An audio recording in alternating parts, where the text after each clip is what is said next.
20 साल हो गए हैं आपको स्कूल चलाते हुए, इतना लंबा अरसा। कोई हर्डल्स, कोई प्रॉब्लम आई आपको? माशाल्लाह पिछले 7 साल से आपके स्कूल की बोर्ड में पोजीशन आ रही है, ये कैसे हुआ? जैसे कि आजकल हमारी नौजवान नस्ल है, इसमें टेंशन और डिप्रेशन बहुत ज़्यादा बढ़ रही है, इस पर आप क्या कहेंगे? सर, इमोशंस की आपने बात की है, तो फिर एक इंसान अपने इमोशंस को कैसे कंट्रोल कर सकता है? अस्सलाम वालेकुम नाजरीन, डे टू डे पाकिस्तान के साथ मैं हूं आपका मेज़बान उसामा सेठी। आज हम आपके लिए जिस शख्सियत का इंटरव्यू लेके आए हैं वो नहायत ही काबिल तारीफ़ है। वो पीएचडी स्कॉलर भी हैं, वो राइटर भी हैं, वो साइकोथेरेपिस्ट भी हैं और इसके अलावा एक कामयाब स्कूल के चेयरमैन भी हैं। आइए उनसे बात करते हैं, जनाब अब्दुल शकूर साहब। अस्सलाम वालेकुम सर। वालेकुम अस्सलाम।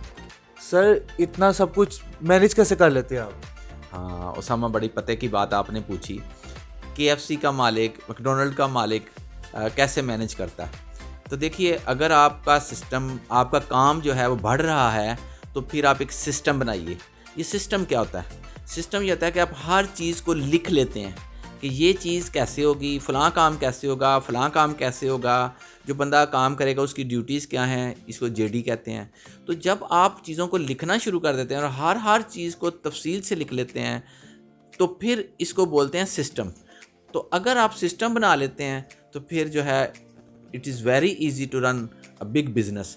तो मैंने भी यही किया कि जब हमारा काम बढ़ गया, हमारी 5-6 ब्रांचेस हो गई, तो हमें ये एहसास हुआ कि कभी किस तरफ का स्कूल बेहतर हो जाता है, कभी कोई बेहतर हो जाता है, तो हम कैसे इसको एक लेवल पे रखें, एक ख़ास स्टैंडर्ड पे। तो फिर हमें ये समझ आई कि हम लिख लेते हैं। और जब हमने लिख लिया 2 साल लगा के सारा कुछ, यानी सिस्टम बना लिया, तो पता चला कि जो हमने किया इसको सिस्टम बोलते हैं। तो फिर उसकी ट्रेनिंग मैंने ली थी और अब मैं बहुत सुखी हूँ। मैं जब चाहे आता हूँ, जब चाहे जाता हूँ। हर बंदे को मैंने काम असाइन किए हुए हैं, हर बंदे को पता है काम किस तरह से होना है। वो एक मोटी सी किताब है जी, उसमें सारा कुछ लिखा हुआ है। तो वो हम मुतल्लिका बंदों को वो चीज़ें दे देते हैं और वो उसके मुताबिक काम करते हैं। अच्छा सर, 20 साल हो गए हैं आपको स्कूल चलाते हुए, इतना लंबा अरसा। कोई हर्डल्स, कोई प्रॉब्लम आई आपको? मैं बड़ा खुशकिस्मत हूँ इस हवाले से कि मुझे अच्छे असातिज़ा मिले और अच्छे अदारे मिले, जिनसे मुझे जो सीखने को मिला वो बहुत आगे का था। फॉर एग्ज़ाम्पल, मैं जब पंजाब यूनिवर्सिटी गया तो वहाँ पे मुझे दुनिया की लेटेस्ट चीज़ें पढ़ने को मिली और उस्ताद भी बड़े अच्छे मिले जो बाहर से पढ़ के आए हुए थे। और एक मेरी जो टीचर थी वो तो आई ही हमारे लिए थी। हम 6 स्टूडेंट्स थे क्लास में। तो मैम सारा स्मिथ लुइसियाना यूनिवर्सिटी की सेकंड डायरेक्टर थी। उनसे एग्रीमेंट किया पंजाब यूनिवर्सिटी ने, और वो 6 माह के लिए हमें पढ़ाने के लिए आ गई। तो हमें स्कूल्स में लेके जाती थी और फिर बताती थी कि बच्चों की जो एकेडमिक प्रॉब्लम्स हैं या इमोशनल प्रॉब्लम्स हैं या बिहेवियर प्रॉब्लम्स हैं, उनको कैसे एड्रेस करना है। तो उनसे चीज़ें सीखी। वो समझिए कि जो दुनिया का सबसे तरक्की याफ्ता मुल्क है, उसमें जो सबसे बेहतरीन टेक्निक्स हैं वो मैंने सीख ली। और मुझे एक और फ़ायदा ये रहा कि मैं सीखने का बहुत शौकीन हूँ। तो उसकी वजह से फिर मैं हर वर्कशॉप में पहुँचता था लाहौर में और बहुत सारी और जगहों पे भी। तो जो मैंने चीज़ें सीखी ना, उसके मुझे बड़ा फ़ायदा हुआ कि वो सियालकोट में मुझे पता था कि किसी को नहीं आती। तो मैं लोगों से बहुत आगे था, तो मुझे ज़्यादा मुश्किलात नहीं हुई।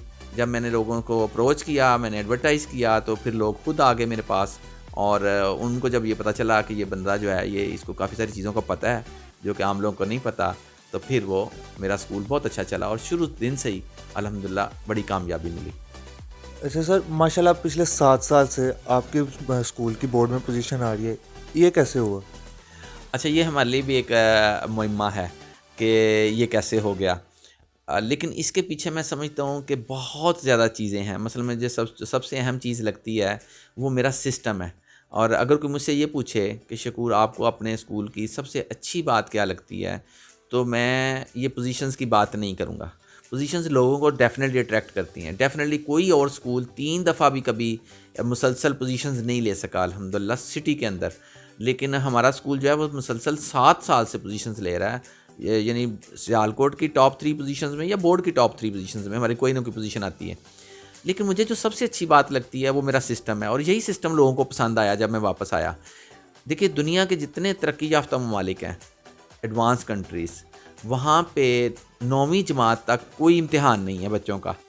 ठीक है, हाँ, दरमियान में वो तीसरी में और छठी में मेजर सब्जेक्ट्स का टेस्ट ले लेते हैं, जिससे वो जो गवर्नमेंट है, वो जो ऊपर जो रियासत होती है या काउंटी होती है वो ये फैसला करती है कि कौन सा स्कूल कहाँ पे खड़ा है.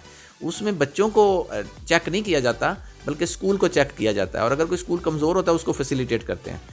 तो पहली दफ़ा पूरी किताब का इम्तिहान सारी महज़ब दुनिया में, जापान में, अमेरिका में, इंग्लैंड में, यूरोप में, ऑस्ट्रेलिया में, डेनमार्क में, और अब तो मैं कहता हूँ बद्दुओं को भी अक्ल आ गई, दुबई में और कतर में भी ये सिस्टम राइज है कि कोई इम्तिहान नहीं है. हाँ, कंटिन्यूस असेसमेंट सिस्टम है, यानी कि रोज़ रोज़ टेस्ट ले लेते हैं, ऑब्जर्वेशंस ले लेते हैं.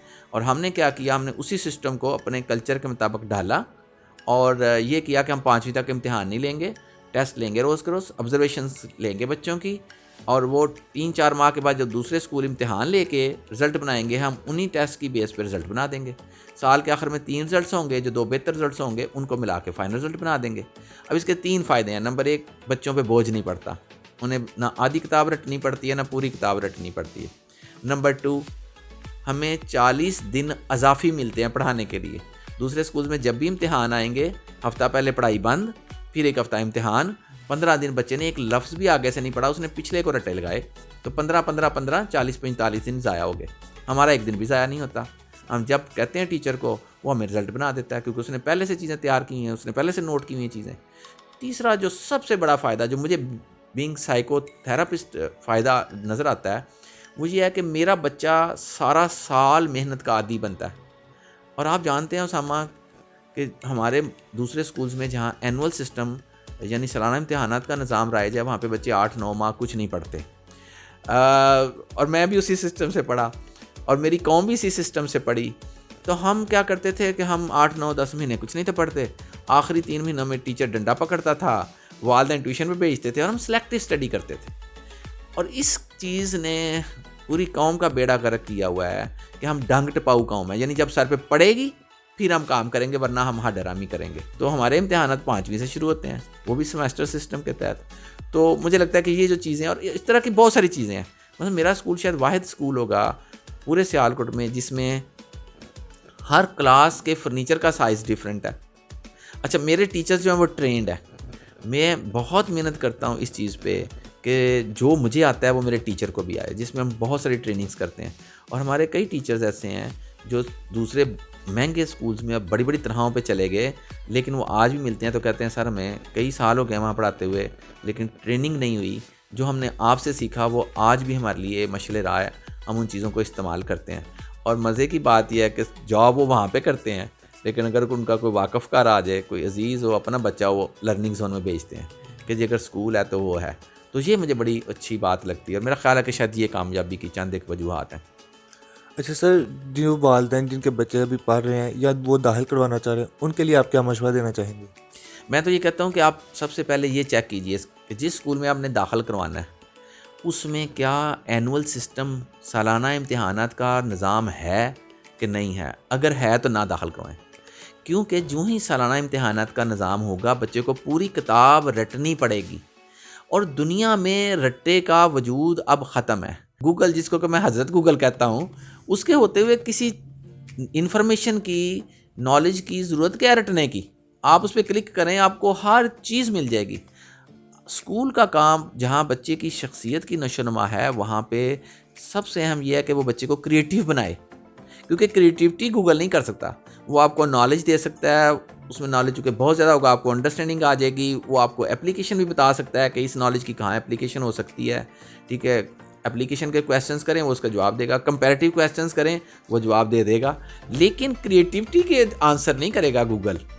तो ये जो क्रिएटिविटी है ये दुनिया में इंसान को और इंसानियत को और मुआशरे को तरक्की देती है.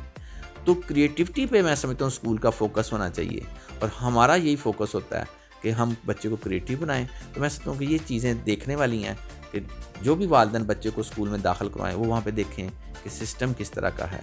और ये पूरी महज़ब दुनिया में इम्तिहानात का सिस्टम अब नहीं है, बल्कि बहुत अरसे से नहीं है, हम पीछे रह चुके हैं. सर, वालिदैन का तो बता दिया, अब जो बच्चों को पढ़ाते हैं उस्ताद, उनको आप क्या करना चाहेंगे?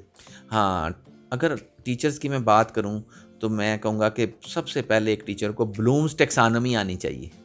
अगर किसी टीचर को ब्लूम टैक्सोनॉमी नहीं आती तो खुदारा मैं दिल से समझता हूँ और उससे रिक्वेस्ट करता हूँ कि जब तक आप ब्लूम टैक्सोनॉमी नहीं सीखते आप ना पढ़ाएं बच्चों को. آپ بچوں کو پڑھائیں گے, آپ بڑی محنت کرا رہے ہوں گے, لیکن آپ بچے کی لوور لیول انٹلیکچوئل سکلز کی ڈیولپمنٹ کر رہے ہوں گے. یعنی بچے کی اعلیٰ صلاحیتوں کی بجائے اس کی کم تر درجے کی صلاحیتیں کوئی نشونما کر رہے ہوں گے. تو آپ سب سے پہلے بلوم کی ٹیکسانومی کو دیکھیے. بلوم نے درجہ بندی کر دی 6 ذہنی صلاحیتوں کی, اور دیکھیے کتنے سال ہو گئے, تقریباً 65 سال سے بلوم کی ٹیکسانومی جو ہے ویسی کی ویسی ہے. کوئی 7ویں چیز اس میں داخل نہیں کر سکا. ہاں, نمبرنگ کو ایک نمبر کو اوپر نیچے کیا انہوں نے, کچھ لوگوں نے, لیکن جو 6 صلاحیتیں بتائیں وہ 6 کی 6 ہیں. تو وہ یہ کہتا ہے کہ جو اوپر والی 3 صلاحیتیں ہیں ان کی نشونما کیجیے, نیچے والوں کی اتنی نہیں کریے, ان کی بھی, لیکن جو فوکس ہونا چاہیے وہ اعلیٰ ذہنی صلاحیتوں کی نشونما ہونی چاہیے. تو ایک ٹیچر اگر بلوم ٹیکسانومی کو جانتا ہی نہیں تو وہ پھر نیچے والی 3 کی کرتا ہے. مثلا مجھے یاد ہے کہ ہمارا جو بیسٹ ٹیچر ہوتا تھا, جب میں نے بلوم ٹیکسانومی نہیں پڑھی ہوئی تھی, تو مجھے پتہ ہے کہ جو میں یہ سمجھتا تھا یا لوگ یہ سمجھتے تھے کہ جو ٹیچر یہ آ کے کہہ دیتا ہے کہ جائیں جی میرے ساری کلاس میں سے جس مرضی بچے کے پوچھ لیں اس کے کانسیپٹس کلیئر ہیں, تو کانسیپٹ کلیئر کرانا ہی سمجھا جاتا تھا کہ استاد نے اپنا مقصد حاصل کر لیا. لیکن بلوم کے مطابق تو بالکل نہیں ایسا. بلوم کے مطابق تو یہ لوور لیول کی صلاحیت ہے کانسیپٹ کلیئر کروانا. بلوم کہتا ہے کہ کریٹیو بناؤ بچوں کو, جس کی میں نے پہلے بات کی. تو اگر کریٹیوٹی نہیں پیدا کرتا کوئی بھی استاد, تو پھر میں سمجھتا ہوں وہ استاد نہیں ہے. اور اس کے بڑے اچھے آسان طریقے بھی ہیں. تو سر جیسے کہ آج کل ہماری نوجوان نسل ہے, اس میں ٹینشن اور ڈپریشن بہت زیادہ بڑھ رہی ہے, اس پر آپ کیا کہیں گے؟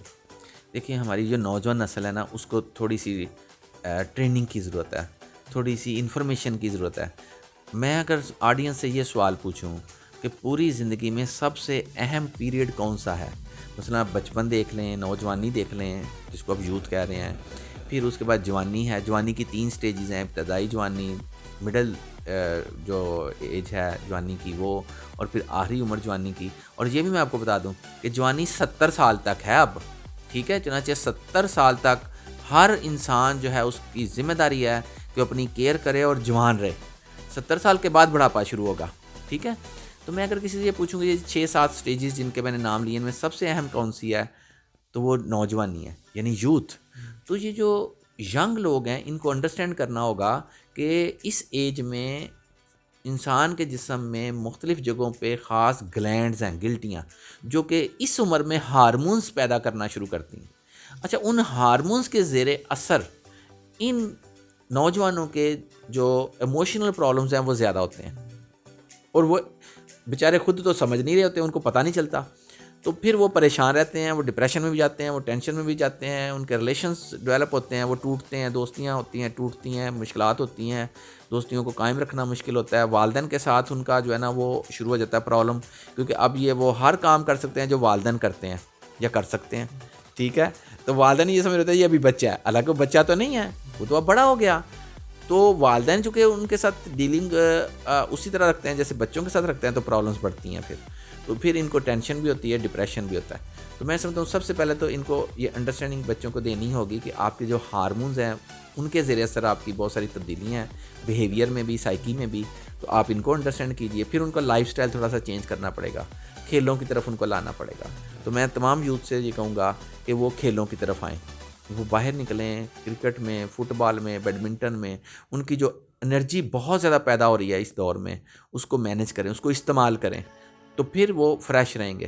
جب وہ کسی بھی کھیل میں حصہ لیں گے, جسمانی کھیل میں, تو پھر ان کا ذہن جو ہے وہ فریش ہوگا اور ان کی ٹینشن اور ڈپریشن کم ہوگی. سر ایموشنس کی آپ نے بات کی ہے, تو پھر ایک انسان اپنے ایموشنس کو کیسے کنٹرول کر سکتا ہے؟